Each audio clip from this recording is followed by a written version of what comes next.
వివక్షపూరితమైనటువంటి budget అధ్యక్ష. ఈ రాష్ట్రం బడ్జెట్లో ఒక వింత ధోరణి కనిపిస్తూ ఉంది అధ్యక్ష.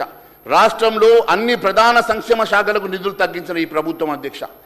ఎస్సీలకు 28% తగ్గింపు జరిగింది అధ్యక్ష.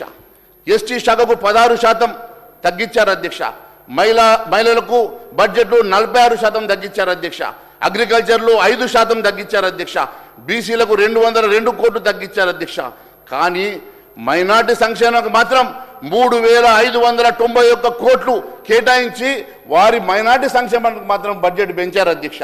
మరి నేను అడుగుతా ఉన్నాను, దళితులు, గిరిజనులు, బీసీలు ఈ ప్రభుత్వానికి ఏం అపరాధం చేశారు? కేవలం ఓటు బ్యాంకు రాజకీయాల కోసం మైనార్టీలకు పెంచినటువంటి మీరు ఈ బడ్జెట్లో ఎందుకు ఎస్సీ, ఎస్టీ, బీసీలకు మరి చిన్న చూపు చూశారో మీరు సమాధానం చెప్పాలని చెప్పేసి కోరుతా ఉన్నాను అధ్యక్ష. కేటాయింపుల్లో కోత, దళిత గిరిజనులకు వంచన జరిగింది అధ్యక్ష. ప్రభుత్వం ప్రవేశపెట్టిన బడ్జెట్ గణాంకాలు చూస్తే ఈ కాంగ్రెస్ పార్టీకి దళితులపైన, గిరిజనులపై, వెనుకబడిన తరగతులపైన ఏమాత్రం ప్రేమ ఉందో అర్థమవుతా ఉంది అధ్యక్ష. ఎస్సీ సంక్షేమానికి గత ఏడాది 16,446 కోట్లుంటే ఈసారి కేవలం 11,784 కోట్లకు తగ్గించారు అధ్యక్ష. అంటే 28% కోత అధ్యక్ష. ఎస్టీ సంక్షేమ శాఖకి 9,510 కోట్లుంటే 7,937 కోట్లకు తగ్గించారు అధ్యక్ష. అంటే 16% కోత అధ్యక్ష.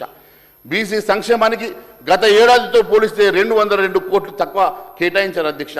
దళిత గిరిజన బిడ్డలకు ఈ ప్రభుత్వం ఏం పాపం చేశారని సంక్షేమ నిధుల్లో ఇంత పెద్ద భారీ కోత విధించారో మరి గౌరవ ఉప ముఖ్యమంత్రి గారు సమాధానం చెప్పాలని కోరుతా ఉన్నాను అధ్యక్ష. అంతేకాదు అధ్యక్ష, కేటాయించిన నిధుల్లో కూడా మరి ఖర్చు చేయనటువంటి అసమర్థత అధ్యక్ష.